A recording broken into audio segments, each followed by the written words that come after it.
Hi guys, welcome to Beyond Niha. Today's topic is my immersion in Taiwan. So a bit about myself. Okay, I'll start. Traveling isn't my hobby, it's my lifestyle. I travel on crazy adventures where my comfort zone is out of reach. I push myself to be better and crazier.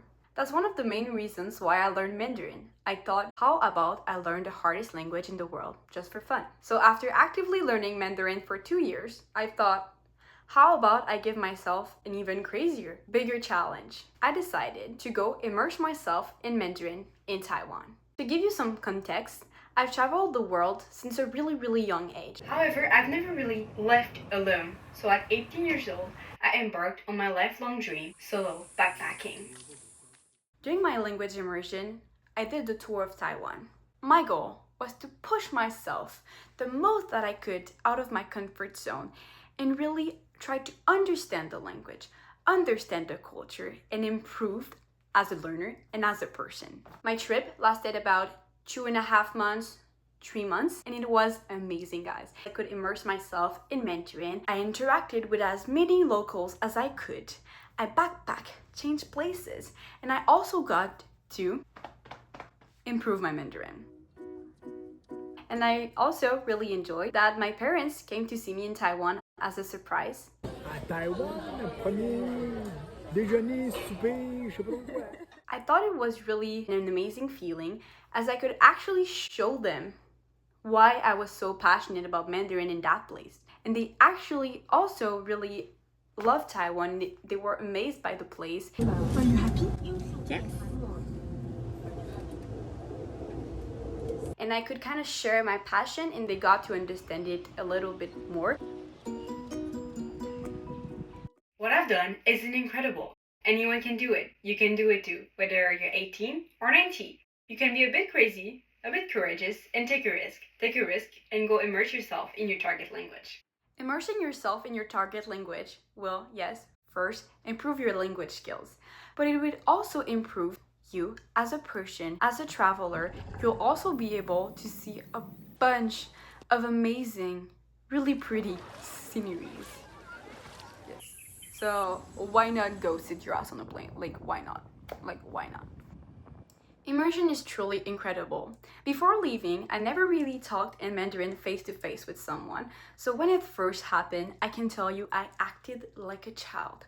I was so happy that people could understand me. I was proud. I was nervous.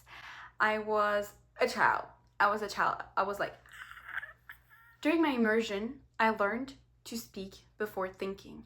No fear, no prepared speech, just spontaneous Mandarin speaking. As you've probably heard too much, I did not fear mistakes. I actually put in the ultimate tip. No fear, just guts.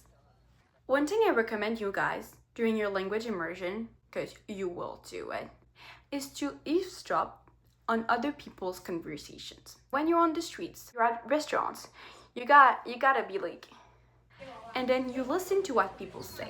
Afterwards, you can either write it out, what they said, or you can just repeat it a few times in your head. So, in the long run, as you've heard these kinds of sentences, you'll be able to communicate using the same structure, the same expressions as the local, even though you don't actually understand everything. So that will kind of fit as in the comprehensive input, so one level higher than yours. Another basic tip that I would give you guys is to speak as much as you can. So for example, personally, at restaurants, I had the mindset, I do not fucking speak English. I'm only a francophone. Like, me no speak English. Before going to see the server, I translated their menu because I cannot fucking read Mandarin, traditional Mandarin. Then I said, hello, I want this in Mandarin. And then they asked follow-up questions and I answered as best as I could, only using Mandarin. I often hear that immersion is like really expensive and only for the rich, but if you do one like mine, I feel like everyone can do it. After backpacking so much, you're Mandarin listening, you're Mandarin speaking, maybe not writing and reading, but yeah, speaking and listening will be way much better, and you'll also be a better backpacker, and you'll be more confident in yourself. Yes, just in general. And you'll know yourself better, like you'll understand yourself better. A question I often get asked is how to make friends. So there's a lot of people that fear loneliness or just fear not being able to make friends with locals. When I first got to hostels, so the place that I slept, hostels, I only interacted with the staff in Mandarin. First, when I came up, I was like, ni hao, I have a reservation, and I said that in Mandarin, la la la. And then we chatted, and they explained how the hostel works, and I could understand what they said in Mandarin. So the people that were sleeping there saw me speak Mandarin, and they were like, And I could tell you, every time they were so fucking interested. They kept looking, and they were like, what? So then they always came up to talk to me, like always. Every time I changed cities, so I changed about 15 times. Maybe I visited like 20 hostels. And every time people came up to talk to me and I got to practice my Mandarin, then we headed on journeys together and I got to practice my listening, my speaking, and I got to learn the way they actually speak. So the way the young Taiwanese people actually speak, the best that I could. Yes. Forward on my learning Mandarin journey, I'm now 19 years old. Yes. And I can truly say that learning Mandarin changed me as a person, as a learner, as a traveler. It really gave me another world perspective.